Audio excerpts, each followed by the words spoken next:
if you haven't seen them for the last 5 years, cut them. Like they're not 5 years. So they're like, that's... Did you have a spreadsheet? I did. Or was it like Father of the Bride where you had names you were pulling out of the hat? I had... And the good ones stayed and the bad ones... Sorry. Spreadsheet. The guest list and me. Shenali's wedding, which has been planned in Sri Lanka, will involve, of course, guests. And today we're going to talk about the guest list, the precious guest list. Fun. What's involved with that, how it feels, what the pressures are, Yes. and how you are going to determine who is invited, particularly given you've got people coming in from overseas and how do you cycle through the save the date right through to, I suppose, seating and guest lists. Yes. So take it away, my dear. Alrighty. Well, guest list was a very interesting one to do. I've got a very big family, so it was already going to be a huge wedding. Yes. Luckily, Andrew doesn't have a very big family. He's got loads of friends. But I think, actually, funny, somebody told me, I can't remember who it was, but they said that you have someone you guess, if you haven't seen them for the last 5 years, then cut them. Like they're 5 years. 5 years. So they're like, that's 5 years. I've heard 5 years and I've heard a year. They're like, if you don't see them in the past year, cut them. We couldn't really go by that rule. Because there's people that I have friends that mean so much to me, and I may not have seen them in a couple of years, but if I were to marry, they would absolutely be at the top of the list that I would want. 100%. So we're in the same boat as well, because we got a lot of international people. Is we may only see them once a year, if not once every 2 years. You're off. Yeah, exactly. But we couldn't. But these are like our bestest friends. Like especially my partner Andy, because his family are all in Scotland and most of his closest and bestest friends are overseas.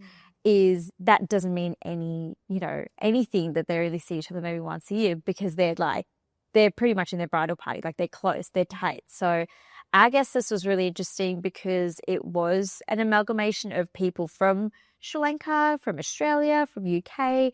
I've also got some family from like Dubai and friends from Canada. And so there's everyone coming from all over. Okay. So how we had to sort of manage guest list was we sort of had it in 2 tiers, I would say. Did you have a spreadsheet? I did. Or was it like Father of the Bride where you had names you were pulling them out of the hat? And the good ones stayed and the bad ones, sorry. Spreadsheet. Haven't seen you for a year. Goodbye. Goodbye. See you later. We had like a spreadsheet galore. And because we're at the age right now as well, where pretty much all of our, or most of our friends have got partners. Yes. It is just, it's not just the one, but it's plus ones, you know. And what about plus twos? What about children? Ah, yes. Okay. So that is now for us. So children's also another thing, because you could go either, or my brother had his wedding and he opted to have no children. Okay. But that was in Australia. And exactly. Possibly 90% Australian based. Absolutely. Yeah. Whereas guests, so they could manage a babysitter. And exactly. So it wasn't unreasonable to us. And I know there's lots of people where they battle. That is another big guest list question we hear all the time as well, or I hear, where it's baby or no babies, even sometimes say plus ones or no plus ones. Like obviously if they're partners, but they certainly don't fall into the 1 year. I know. I said, what if the person's meet you? Who are, and you're meeting them for the first time at the wedding? That used to be huge in the, I'm going to date myself, in the 80s and the 90s, that the plus one was there. Yeah. And that a bride and groom who were hosting a wedding, it was not expected that they would know every person that was there. And that eventually changed. Yeah. I think personally for the better. Yeah. Because I wouldn't want to be getting married and being introduced to people that you don't know for the very, very first time. Yeah.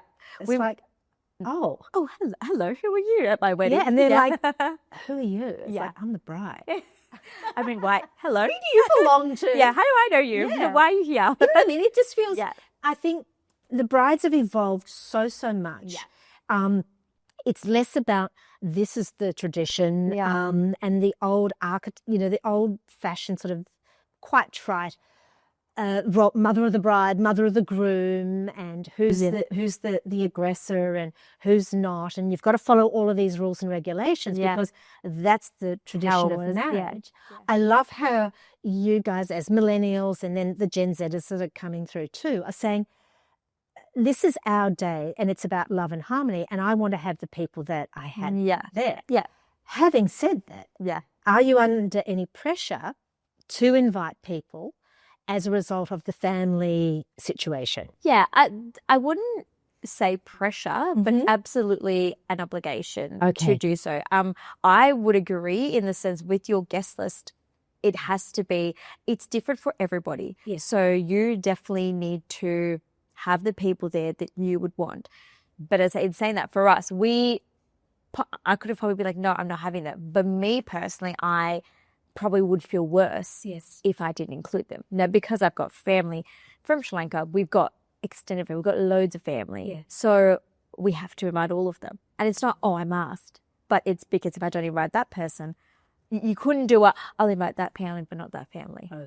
So you have to, And it's a lump sum. Shunned. We did shunned. Shunned. I'd be shunned out of the family.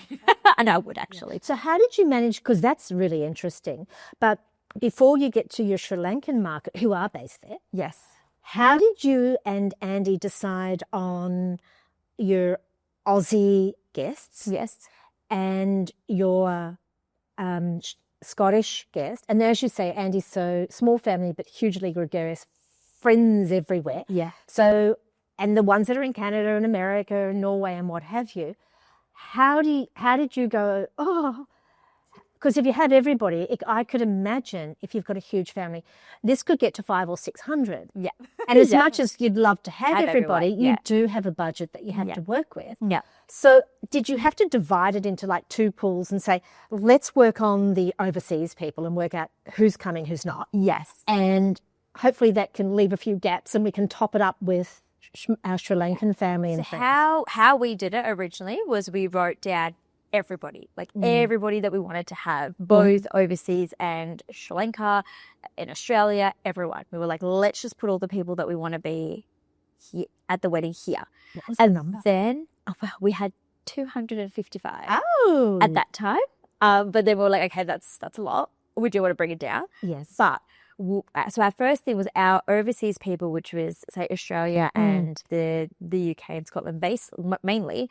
We sent those invites out first. So we were like, we're going to prioritize them because they need obviously more time to plan. Yes. If they are planning on traveling, and it gives them kind of the time to book flights and all that kind of stuff.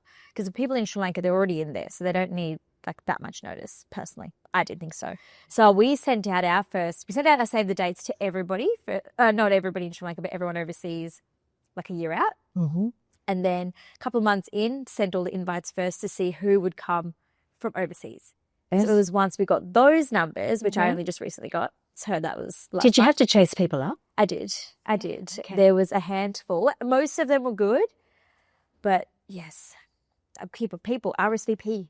RSVP when you have to RSVP. And the dates are for a reason. But yes, I had to chase up a few people, which is fine. Mm-hmm. But then that allowed me to go, okay, cool. This was how much I have now from here. And then it allowed me to send out the Sri Lanka people. So then luckily, touch wood, I don't know where my wood is, I didn't have to do too much cutting. That's good. Which was great because we obviously, unfortunately, our main people are all coming, but there's a few obviously who couldn't travel or can't come.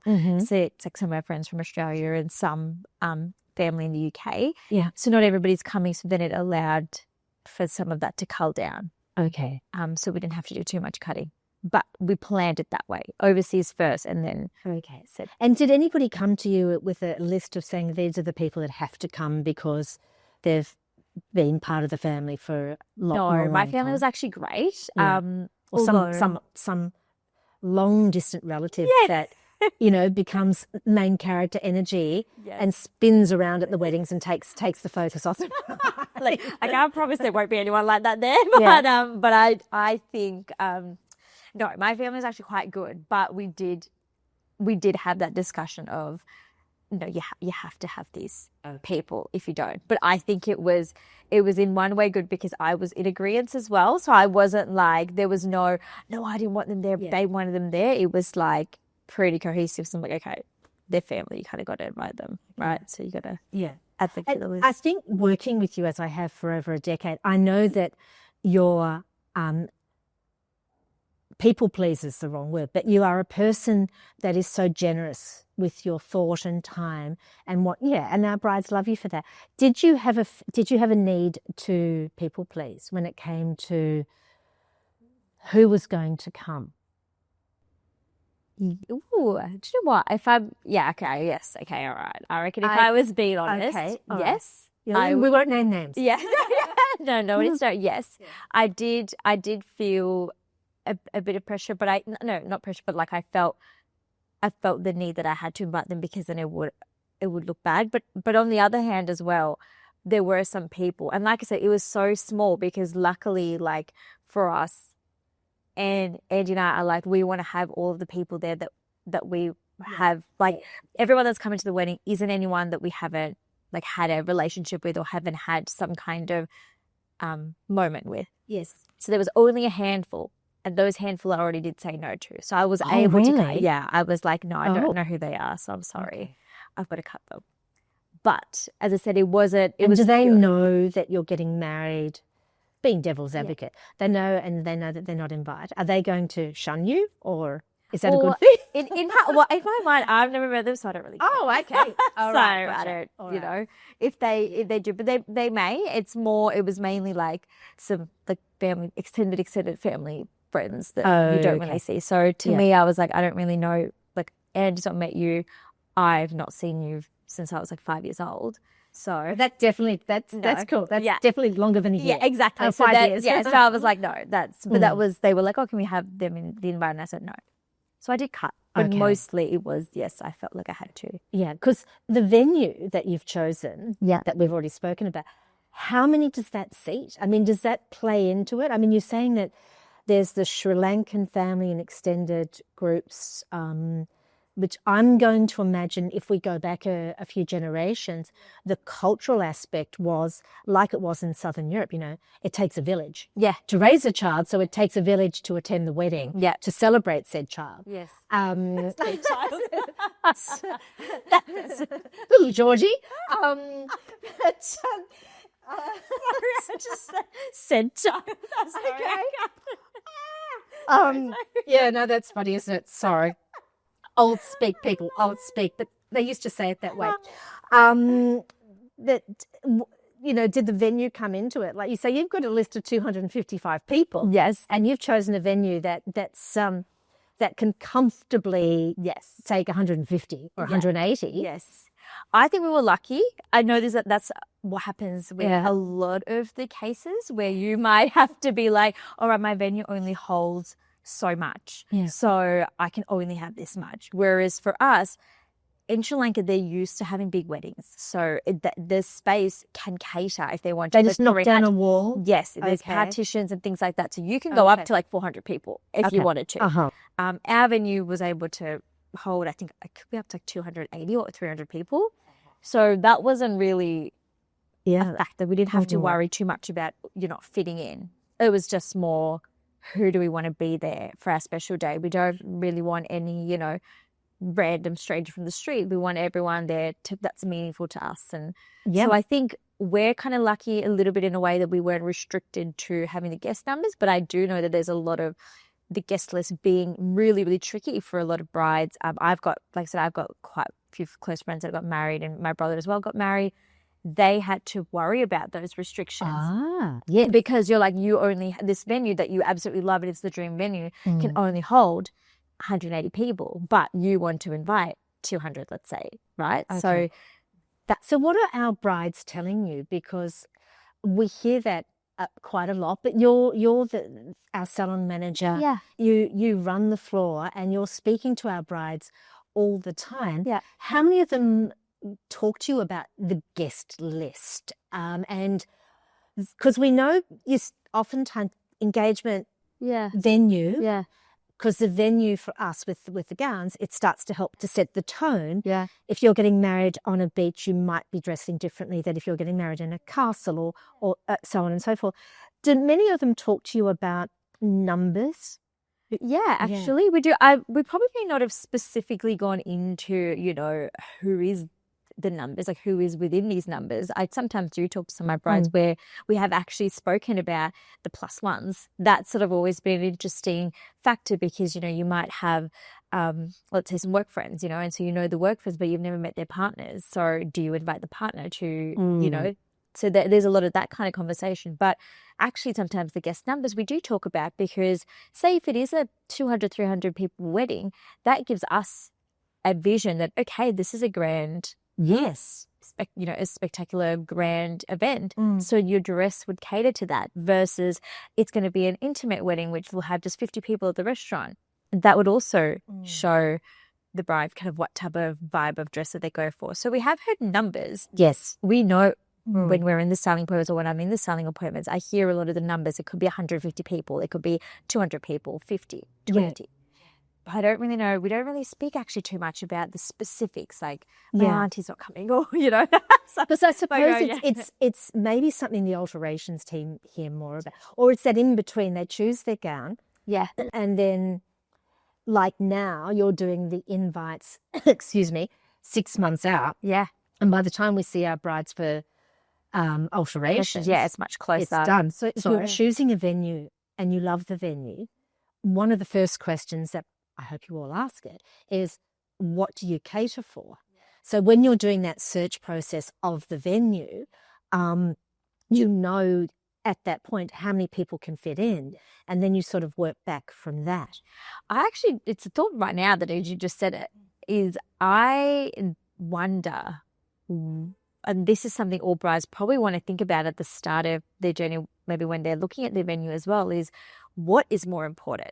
Is the dream venue more important, or is having everybody that you want there important? Because I think if it's the latter, so if you're like, I don't really care where I get married, I just want to make sure that everybody that I love and care for are going to be there, then I think you start there and then you can look at your venues based off that. Really good advice, Shenali. Versus I think if you're like, I care more about the aesthetic, I care more about where I get married, and I'm happy to cut, then you just have to go through that phase of, all right, I only have 180 people that I can invite.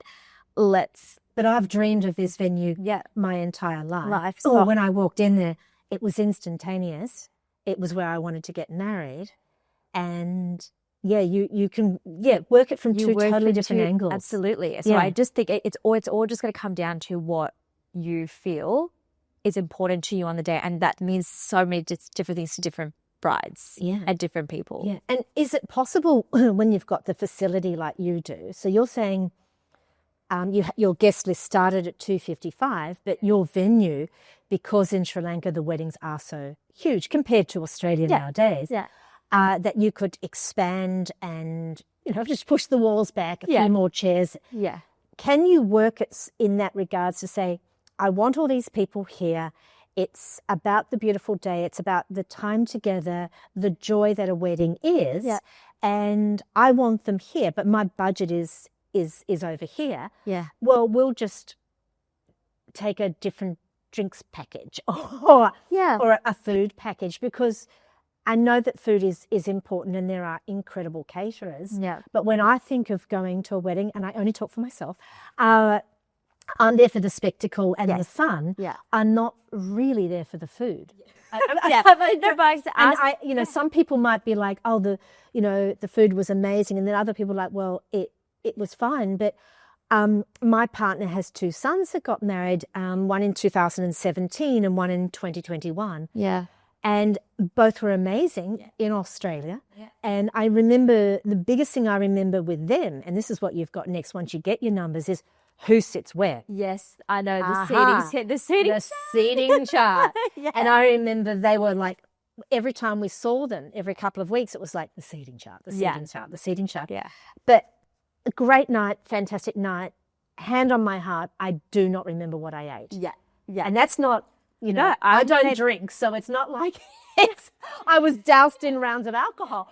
But it was, I just, if my advice to a bride, having been a guest and not being a bride for many years, it's if you've got the joy and you've got the limitation of space and the people to really bring it into, if you can expand it and have more and have a slightly different, catering package, my advice would be go for it, because the people will be there and it's that once in a lifetime moment. Yeah, absolutely. But because I think even if I go back to my wedding planning, and this is where now only saying that out loud, it's registering to me. But when we were looking at all the different venues, we obviously had a vision as to what we wanted, but there were so many places that we could have had which were beautiful and we loved, but it did limit us on people.